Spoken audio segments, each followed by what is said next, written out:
اہم خبر ہے، وفاقی حکومت 5 سالہ پلان کے پہلے سال کسی بھی ادارے کی نجکاری میں ناکام ہو گئی۔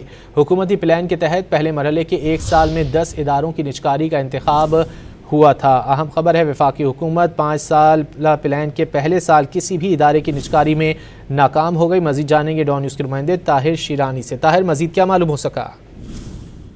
جی دیکھیں، وفاقی حکومت نے اگست 2024 میں 5 سالہ یعنی 2024 تا 29 کا نجکاری پلان منظور کیا تھا، اور وزارتی نجکاری نے تقریباً 1 سال قبل 24 اداروں کی نجکاری فہرست بھی جاری کی تھی، لیکن وفاقی حکومت 5 سالہ نجکاری پروگرام کے پہلے سال کسی بھی ادارے کی نجکاری میں ناکام ہوئی ہے۔ اسی دوران حکومت کی جانب سے PIA کی نجکاری عمل مکمل کرنے کی کوشش کی گئی تھی، لیکن اسے کامیابی حاصل نہیں ہوئی، اس لیے PIA کا جو نجکاری عمل ہے وہ دوبارہ شروع کیا گیا ہے۔ حکومتی پلان کے تحت پہلے مرحلے کے 1 سال میں 10 اداروں کی نجکاری کا انتخاب کیا گیا تھا، لیکن کسی بھی ادارے کی نجکاری نہیں ہو سکی ہے۔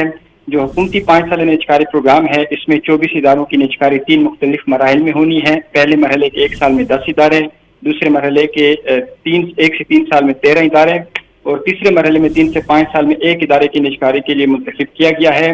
وزارت نجکاری کی جانب سے گزشتہ سال جاری کردہ فہرست کے مطابق پہلے مرحلے کے 1 سال میں PIA Roosevelt hotel new York کو نجکاری کے پہلے مرحلے کے لیے چنا گیا ہے۔ پروگرام کے تحت زرعی ترقیاتی bank, first women bank, house building finance corporation, Pakistan engineering company, Sindh engineering limited, 3 سرکاری بجلی تقسیم کار کمپنیوں اسلام آباد، فیصل آباد اور گجرانوالہ الیکٹرک کمپنی کو نجکاری کے پہلے مرحلے کے لیے منتخب کیا گیا۔